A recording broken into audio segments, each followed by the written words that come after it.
Ce jour-là, les Panthers ont rencontré quelques rivaux rebelles et dégradaient l'un d'entre eux, dont l'insigne sudiste est une provocation raciale. Toujours à portée de la main, le peigne, les papiers et le coup de poing américain. Alors, il y a eu le problème des rebelles, quoi. Alors on s'est dit, comme il y avait des rebelles qui attrapaient d'autres noirs, quoi, et puis ils tapaient, alors, nous on s'est dit, on va se regrouper. Nous, donc, on en repère un, on va le voir, quoi. On le retire ses couleurs. S'il bouge un peu trop, on est obligé d'agresser, quoi. Retire-le tout seul. D'abord un truc pour l'enlever, alors. L'arrache-le, qu'est-ce que tu veux donner? Tu l'arraches. Contemporains des Panthers, les Asnés sont proches des Ducky Boys dès leur début. Les patchs portés par les Duckies sur leurs bombers sont un hommage revendiqué à leurs aînés. C'est la raison pour laquelle nous, en tant que Ducky Boy, on portait le drapeau américain. Avant d'être Red Warrior, j'étais aussi Ducky Boy à une époque. Les premiers à porter les drapeaux américains, c'était les Black Panthers. Donc on tient toutes nos traditions, en fait, nos origines des Black Panthers. Mais on se connaît tous entre nous, on se connaît tous. Parce que, si tu veux, définition, on est là pour la même but, tu vois. Notre but, c'était quoi? C'était les skinheads, les fachos, les bellereux. Les skinheads, moi, j'ai pas trop connu. Moi, c'était les rebelles, quoi. Ceux qui étaient à Vincennes. Voilà, quoi. Ceux que j'allais faire plus avec eux, quoi, qu'avec des skinheads. Il y avait beaucoup de fachos là-bas. Il y avait beaucoup de rebelles, tout ça. Ça tapait grave. Seule trace filmée de ce groupe mythique parmi les chasseurs, un film tourné en 88, Fury Rock. Les Asnés y jouent leur propre rôle face aux Crazy Cats, une bande de rockers créée pour l'occasion et composée des Red Warriors et des Ducky Boys.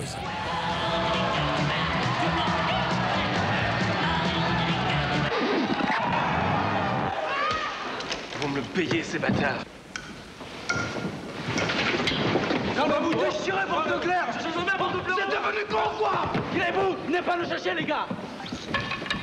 Rocky, t'as défoncé ou quoi? Ça suffit, les mecs, y'en a marre de vos conneries. Toi, va te faire foutre. Il vous dit les bouts, sinon on vous encule. On va vous défoncer. On s'arrache, les gars. Quoi? On peut plus délirer maintenant? On se tire comme des baltringues. Tony va nous prendre pour des bouffons. Putain, on va pas s'arracher comme ça. Faites pas chier. On s'arrache pour le moment. C'est pas bon. On se reverra, les mecs. Préparez-vous pour la promenade.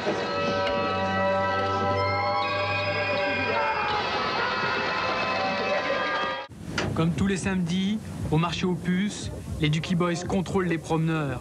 Ils vérifient les insignes, les badges et même les paroles. Au moindre doute sur l'opinion politique de quelqu'un, ils frappent.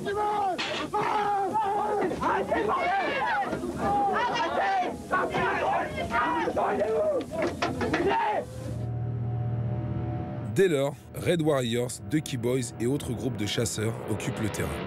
Dans la rue, la violence utilisée par les skinheads s'est retournée contre eux. Et à partir de ce moment-là, je sais que les Fefas, ils ont commencé à prendre conscience qu'il y avait des mecs en face, des mecs solides, des mecs organisés. Et je pense que c'est à partir de ce moment-là que ça a commencé à bien chier dessus, se dire, voilà, il y a des groupes qui sont organisés, ils vont nous fracasser.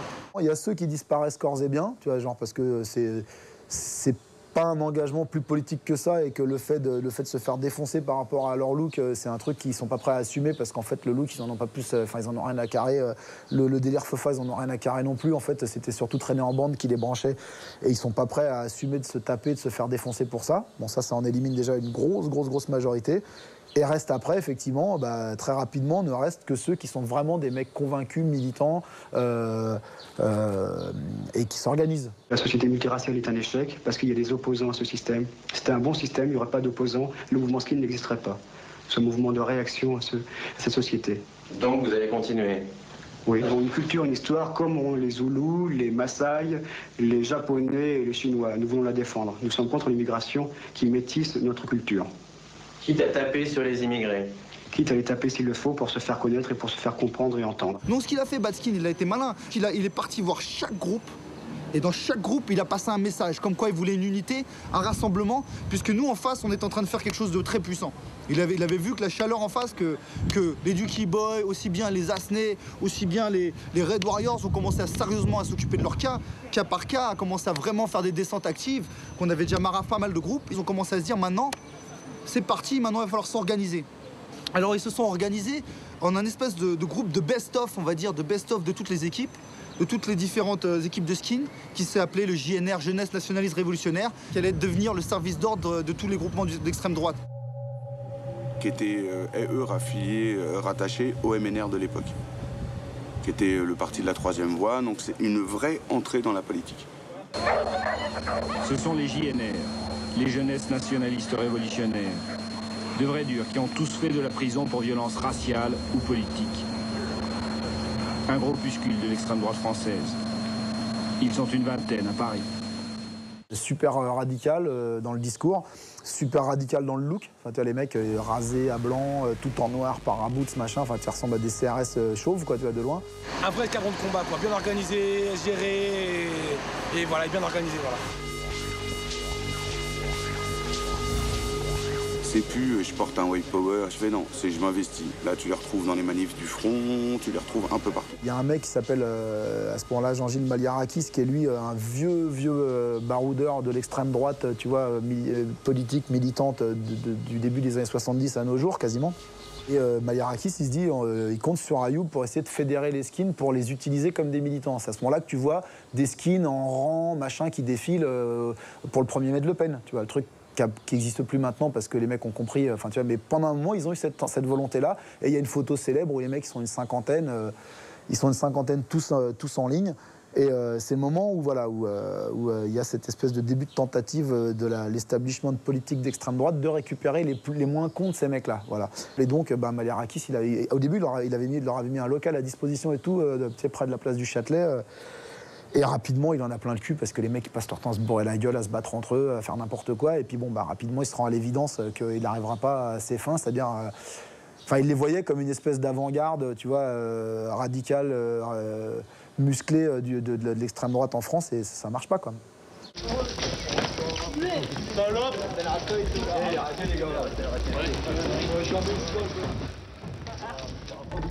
En 88, les skinheads sont omniprésents dans les médias. L'extrême droite, boostée par les succès électoraux du Front National, devient un épouvantail politique dont les skinheads sont les plus indignes représentants. Cette année-là, les crânes rasés sont en roue libre. Rouen, un CRS antillais est tabassé par une bande de skinheads. Reims, un skinhead ouvre le feu au pied de son immeuble. Lille, un SDF est tué pendant son sommeil sur un banc public. Puis coup sur coup, c'est un foyer Sonacotra qui explose à Cagnes-sur-Mer. Et à Paris, le magazine Globe qui est détruit par une bombe incendiaire. 2 attentats imputés aux néo-nazis du PNFE. Au total, on compte plus de 20 agressions racistes par jour, parfois meurtrières. C'est impossible de discuter avec ces mecs-là parce que pour eux, avec l'éducation qu'ils ont eue, c'était... Les Renois, c'est des esclaves, c'est des mauvais, c'est des méchants. Ils sont partis dans ce truc-là du moment où ils en ont vu arriver dans leur ville. Et ouais, c'était de la crainte de leur côté et ils n'ont jamais voulu essayer de comprendre qui on était, savoir si on parlait pareil, si on donnait les mêmes idées. Tu vois, donc nous, il fallait qu'on milite et qu'on impose nos idées. Pacifiquement, mais après, quand t'avais des mecs qui étaient contre nos idées et qui voulaient y aller brutalement, bon, on était là pour ça. Moi, en ce qui me concerne, avoir fait partie des 2 quilles et avoir été chassé du skin, ça a vraiment été un choix. Parce qu'en face de nous, on avait des xénophobes, des racistes, des gens qui n'étaient pas ignorants, parce qu'il y a des gens qui sont racistes par ignorance, qui ne connaissent pas vraiment l'autre, l'étranger, et qui sont embourbés dans leurs préjugés. Quand on allait à la rencontre d'un skinhead, on savait que c'était quelqu'un qui nous méprisait par conviction. Et donc on avait toutes les raisons du monde d'aller en découdre avec eux. On reconnaissait notre ennemi par la façon dont il s'habillait, la façon dont il parlait, la façon dont les couleurs qu'il portait. Donc c'était important qu'à l'époque, de nos jours, les jeunes ils vont se taper pour une embrouille, pour une histoire. Nous, simplement, comment il est habillé voulait dire que c'était notre ennemi à la vie et à la mort. Donc on arrivait dans des situations extrêmes contre des gens qu'on connaissait même pas. Tout simplement parce qu'il avait les couleurs ennemies. Malgré tout, on avait l'impression de faire une guerre, mais une guerre qui existe vraiment. Le grand public, il s'en fout.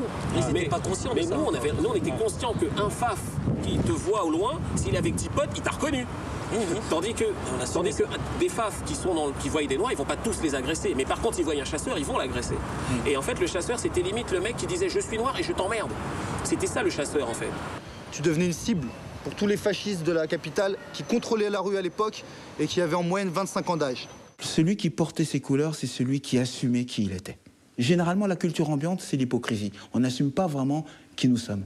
Or que les Nusky, ceux qui portaient leur couleur, et que ce soit les deux qui, Rudy, Red, c'était des mecs qui disaient voilà, je suis Red, je suis Ducky, je suis Rudy, qu'est-ce qu'il y a? Et alors?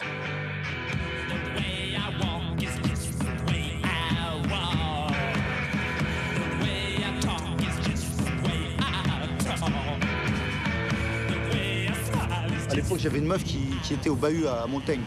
Et donc, ce quartier il était complètement contrôlé par les skins, tout le monde le sait. La rue d'Assa, c'est un endroit très dangereux pour un chasseur. Et moi, j'y allais avec le blouson et mes couleurs, fièrement. Et évidemment, la gazeuse, lacrymogène dans la manche, mais jamais dans la poche, parce que souvent, t'as pas le temps d'atteindre ta poche. Donc on l'avait toujours dans la manche, toujours prêt à dégainer, gazer, partir en coup de poing. Ça dépend des situations, des cas de figure, ça dépend. Parce qu'on avait des codes de l'honneur à l'époque dans la rue. Quand il arrivait qu'on tombait sur une bande de 10, et il y en a un qui dit tiens, qui savait que j'étais qui, mais il dit bon bah voilà, moi je me prends qui en tête à tête. Les gars ils se mettaient tout autour et ça se passait en tête à tête. Il arrivait même que ce mec-là se fasse complètement démolir, que ses copains me touchent pas, que je lui arrache ses couleurs au sol et que je reparte la tête haute au milieu d'un quartier skinhead, sans qu'il me touche. La différence de maintenant, c'est que c'était noyé dans la masse, c'était un peu tout le monde. Les feux-fa, ils ont des casquettes comme ça, avec marqué AG ou machin ou truc, on les voit plus. Et les mecs, quand ils feux-fa, on les voit plus non plus. Les Zoulous, c'est tous uniformes, et ainsi de suite. Alors, vraiment, le truc qui représentait l'époque, c'est que chaque deux bancs, ils avaient vraiment leurs idéologies, leurs couleurs, leur façon d'être, même leur façon de marcher, voir. Tu vois, c'est un truc qui différenciait les autres, quoi. C'est un truc qui pouvait vraiment... C'est surtout un truc que tu devais assumer du début à la fin, du matin au soir. Alors voilà, les bandes, elles avaient toujours un petit truc à elles. Par exemple, le blouson de la bande, on va dire, c'était toujours le bombardier, le bombers. C'est les blousons dans Paname, toutes les bandes, elles ont porté ça. Les premières bandes, elles portaient tous des bombardiers et des bombers et des fly jackets. Pas de perfecto. Chez nous, il n'y a pas de perfecto. Ça, c'est les trucs pour les mecs avec les cheveux graisseux. Non, nous, c'était le fly jacket, bombardier, bombers. Toutes les bandes avaient un point commun, on avait tous se couper les cheveux chez Simplon. Donc on avait tous la même pecou. On avait une pecou, c'était un tremplin. En fait, Simplon, c'est un coiffeur spécialisé en coupe afro. Et il nous faisait des coupes qu'il faisait au Black Panther. C'était une espèce de tremplin que tu voyais. On avait un petit peu les cheveux rasés sur le côté et puis une espèce de brosse comme ça. Les skins, eux, par contre, ils se prenaient par la tête. Ils prenaient un rasoir bic et hop, ils y allaient. Donc je répète, les premiers chasseurs n'avaient rien à voir avec des skinheads, même si on avait des bombers, même si on a porté leurs chaussures, adopté leurs techniques de combat. C'est comme on a combattu en face d'eux, on a vu qu'ils étaient efficaces, ils avaient les triplex. Franchement, une fois je me suis retrouvé en face des skins du FIAP, ils m'ont sorti la triplex, j'ai vu que bon, c'était efficace. J'ai dit bon, j'ai copié ça. Les docks, prends-toi un grand coup de dock dans ta tête avec des fers de combat sur l'arrière du crâne, c'est l'équivalent d'un coup de batte de baseball. Donc là aussi, on a trouvé que c'était efficace, donc on a copié. Ensuite, le bombers, ben écoutez, le bombers, ça coûte de l'argent. Comme on tapait ces gens-là, ben on profitait, on prenait leur blouson, on s'habillait avec. D'ailleurs, je me rappelle que pour le test initiatique de ma première bande, les Red Boys, que j'ai formé moi-même, dans le 13e, du côté de l'Amiral Mouchier, près de CTU, et ben personne n'avait de bombers au début, donc tout le monde arrivait et on dit bah voilà, première chose, il va falloir que tu trouves tes vêtements. Et on les volait à des ennemis. Il n'y a pas moyen de dépouiller un civil qui porte un bombers. Le bombers, il faut qu'il soit pris sur un skin. Les docks, il faut qu'elles soient prises sur des skins. Les bagues de combat, il faut qu'elles soient prises sur des skins. Et vous savez, pour prendre des bagues de combat sur un skin, il faut le soumettre. Parce qu'il faut que je les enlève lui-même. Après, c'est compliqué d'enlever des bagues de combat. Après, on rentre dans des barbaries que j'ai pas envie de parler. C'est pas compliqué. T'as une paire de paras, t'es en combat. Les Nuskies ont des paras, toi t'as des bottes allemandes ou des paras qui est pareil, tu vois, c'est coq contre coq. Les mecs ont des bagues de combat, des gants plombés, des machins, t'as gants plombés contre gants plombés. T'as une batte dans le dos parce qu'ils ont des battes dans le dos. T'as un bomber parce que tu veux pas te faire accracher le col.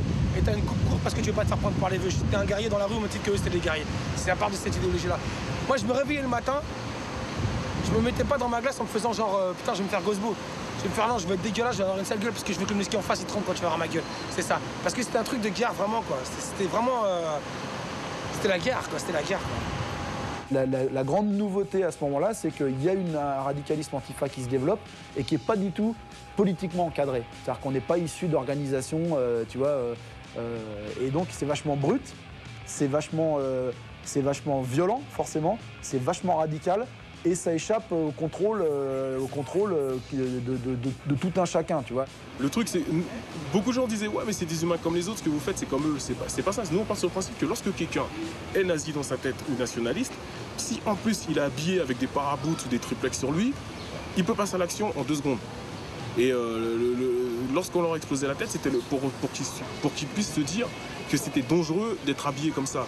Et donc, même si on ne changeait pas l'idée de la personne, on savait et c'était prouvé que lorsque cette personne s'habillait normalement, je dirais, entre guillemets en civil, ben, c'était moins facile de passer à l'action. Comment tu peux laisser le ski avec une croix enflammée,